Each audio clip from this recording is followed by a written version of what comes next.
매일 성경 묵상 나눔입니다. 2024년 12월 19일 목요일입니다. 말라기 3장 13절에서 4장 6절을 묵상합니다. 오늘의 본문입니다. 여호와가 이르노라 너희가 완악한 말로 나를 대적하고도 이르기를 우리가 무슨 말로 주를 대적하였나이까 하는도다.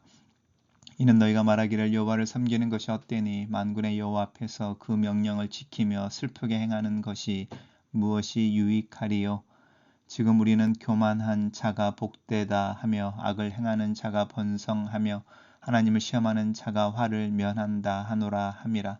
그때의 여호와를 경외하는 자들이 피차 말하매 여호와께서 그것을 분명히 들으시고 여호와를 경외하는 자와 그 이름을 존중히 여기는 자를 위하여 여호와 앞에 있는 기념책에 기록하셨느니라.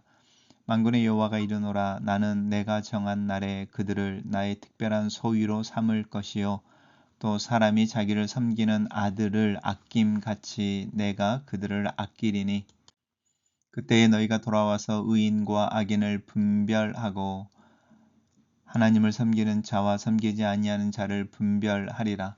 만군의 여호와가 이르노라 보라 영광로 불 같은 날이 이르리니 교만한 자와 악을 행하는 자는 다 지푸라기 같을 것이라. 그 이르는 날에 그들을 살라 그 뿌리와 가지를 남기지 아니할 것이로되 내 이름을 경외하는 너희에게는 공의로운 해가 떠올라서 치료하는 광선을 비추리니 너희가 나가서 외양간에서 나온 송아지 같이 뛰리라. 또 너희가 악인을 밟을 것이니 그들이 내가 정한 날에 너희 발바닥 밑에 재와 같으리라. 만군의 여호와의 말이니라. 너희는 내가 호렙에서 온 이스라엘을 위하여 내 종 모세에게 명령한 법 곧 율례와 법도를 기억하라. 보라 여호와의 크고 두려운 날이 이르기 전에 내가 선지자 엘리야를 너희에게로 보내리니 그가 아버지의 마음을 자녀에게로 돌이키게 하고 자녀들의 마음을 그들의 아버지에게로 돌이키게 하리라. 돌이키지 아니하면 두렵건대 내가 와서 저주로 그 땅을 칠까 하노라 하시니라. 오늘의 본문은 하나님의 심판과 구원의 날에 대한 이야기입니다. 만군의 여호와가 이르노라 이제 말라기를 통한 하나님의 예언의 말씀이죠. 이제 논쟁인데 여섯 번째 논쟁입니다. 너희가 완악한 말로 나를 대적하고 이르기를 우리가 무슨 말로 하나님을 대적하였습니까? 라고 하나님 앞에 항변한다라는 거죠. 무슨 말로라고 하는 부분은 이거죠. 하나님을 섬기는 것이 헛되다. 만군의 여호와 앞에서 그의 명령을 지키며 슬프게 행하는 것, 이제 회개하고 또 자신의 마음을 근신하는 것이 유익하지 않다. 우리가 사는 시대는 교만한 자가 복이 되고 악을 행하는 자가 번성하며 하나님의 시험하는 자가 화를 면한다 한다. 이제 일전에도 한번 나왔던 부분이죠.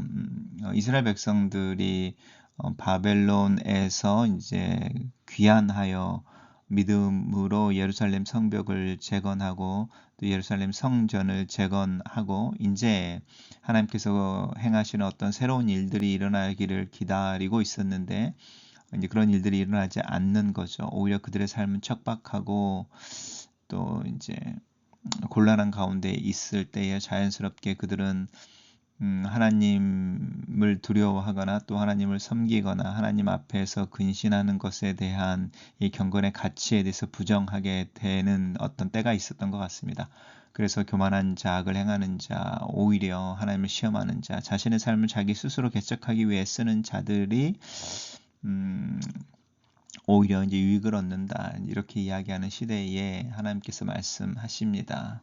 그렇게 너희들 하나님을 믿는 것이 소용이 없어라고 말하는 시대, 그런 세대가 이제 하나님 앞에서 징계를 받을 것에 대한 이야기이죠.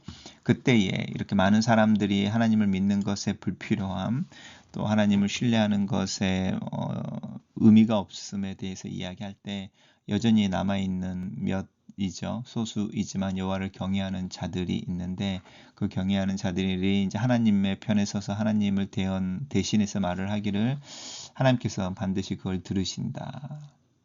분명히 들으셨다라고 하는 것은 이제 하나님을 믿는 것, 또 하나님 앞에서 겸손하고 자신의 마음을 근신하는 것의 불필요함에 대한 불평들, 또 자기 힘으로 뭔가를 할 수 있다라고 하는 교만한 자랑스러움을 하나님이 들으신다라고 하는 부분일 수 있죠.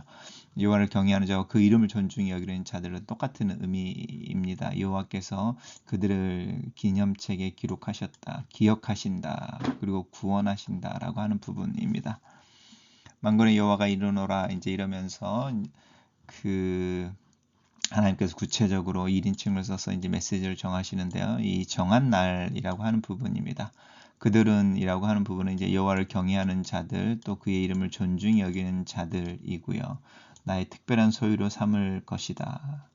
그리고 사람이 자기를 섬기는 아들을 아낌 같이 내가 그들을 아낄 것이다. 하나님을 경외하는 자들을 존귀하게 대할 것이다. 다만 이제 하나님이 정하신 날에 이게 이제 여호와의 날인 거죠. 그때에라고 하는 부분 하나님께서 이제 정하시는 때가 되면은 너희가 돌아와서 의인과 악인을 분별하고 하나님을 섬기는 자와 섬기지 않은 자를 분별하리라. 너희가 돌아와서라고 하는 부분인데요. 이제 그 여호와를 경외하는 자들인 거죠. 하나님께서 기함을 받은 자들이 하나님의 심판의 어떤 기준이 되어질 것에 대한 이야기입니다. 만군의 여호와가 이르노라 그 여호와의 날은 불의 날과 같을 것이다. 왜 심판이 불의 비유가 되어지는가? 이 불은 태우는 의미가 있으면서도 또 정결하게 하는 의미가 동시에 있습니다. 그래서 이 교만한 자와 악을 행하는 자는 이제 그 불에 타버리겠지만 공의로운 자들, 하나님을 경외하는 자들은 이제 더 정련되어져서 이제 순금의 아니면 순은의 모습이 될 것이다 이야기합니다. 그때에 하나님의 이름을 경외하는 자들에게 하나님의 공의로운 해처럼 떠올라서 치료하는 강선을 비출 것이니 너희가 외양간에서 나온 송아지같이 뛰놀 것이다. 너희들이 새 생명을 얻고 하나님의 회복하심을 즐거워할 것이며 악인들을 짓밟고 하나님께서 정하시는 날에라고 하는 부분입니다. 그래서 하나님의 날, 여호와의 날은 하나님을 경외하는 자들에게는 구원의 날, 즐거움의 날이지만 하나님을 대적하고 또 하나님 없이 사는 사람들에게는 재앙의 날이 됩니다. 그러면서 이제 4절에서는 마지막으로 격려하고 있는데 너희는이라고 할 때 이제 이 너희는 앞에서 하나님과 논쟁하고 있던 이스라엘 전체를 가리킬 수도 있고 또 지금 계속해서 너희라고 이야기한 여호와를 경외하는 자들일 수도 있고요. 어쨌든 하나님 앞에서 믿음으로 하나님 말씀에 근거하여 온전히 살기를 원하는 자들은 하나님의 율례와 법도를 기억해야 한다라고 하는 거죠. 기억한다는 것은 단순히 암기한다, 또 그것에 대해 알고 있다가 아니고 이제 실천하는 부분이지요. 그래서 다시 나옵니다. 여호와의 크고 두려운 날, 여호와의 날이 이르기 전에 이제 이 선지자 엘리야 우리가 세례 요한으로 신약에서는 연결되어지는데요. 와서 이제 아버지의 마음을 자녀에게로, 자녀의 마음을 아버지에게로 이 부분이 이제 세례 요한의 메시지에서는 이사야 40장의 말씀과 연관해서 낮아진 것은 높아지고 높은 것은 깎아내려서 낮게 해서 고든 길이라고 하는 부분이었습니다. 그래서 그 고든 길이 무엇인가? 관계에 있어서 특별히 아버지와 아들, 자녀들과 부모의 관계에 있어서 충실한 이런 모습의 형태로 나타난다라고 하는 부분입니다. 단락을 요약해 보겠습니다. 하나님을 경외하는 것이 소용이 없다고 말하는 백성에게 하나님은 악인의 심판을 받고 의인이 구원과 영광을 받는 여호와의 날에 대해 말씀하신다. 이렇게 정리해 봤습니다. 매일 성경 묵상 나눔입니다. 하나님은 귀 기울여 듣고 주의 깊게 보시는 분이십니다. 우리의 말과 행위를 정확히 하시며 자기 백성의 이름을 기념책에 기록하십니다. 지금은 희미하고 별 차이가 없는 듯해도 하나님을 섬기는 의인과 그렇지 않는 악인을 구별할 날이 반드시 옵니다. 그날에 하나님은 자기를 경외하는 자들을 특별한 소유로 삼으실 것입니다. 이스라엘에게 주셨던 하나님의 특별한 소유라는 이름은 믿음으로 살기로 선택하고 결단한 이들의 몫이 될 것입니다.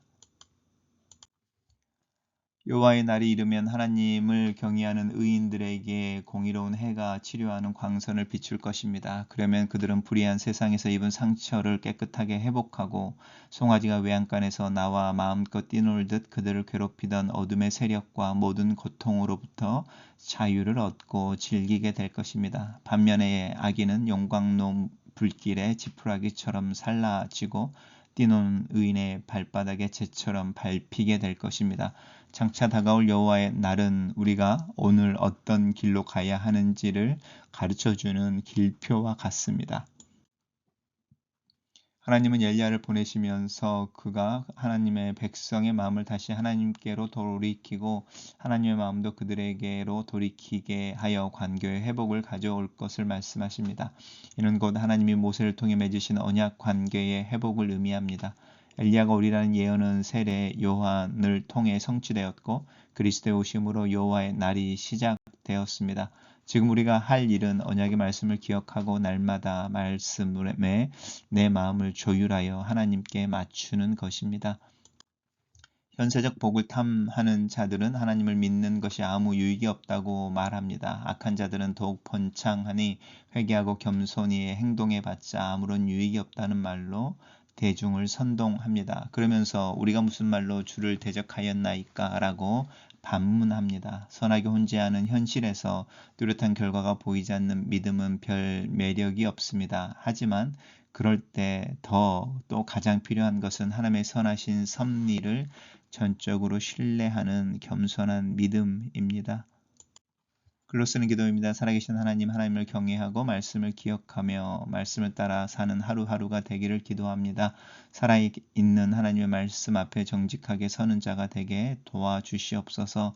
하나님의 말씀 무겁게 받고 내 마음 깊은 곳에서 그 말씀에 순종하며 실천하는 하루를 살게 하시옵소서. 내 안에 착한 일을 행하신 이가 하나님이시니 내 구원을 이루어 주실 것을 믿습니다. 주님이 오시는 날이 나에게 즐겁고 반가운 날이 되게 하기 위해 오늘 하루를 믿음으로 살게 도와주시옵소서.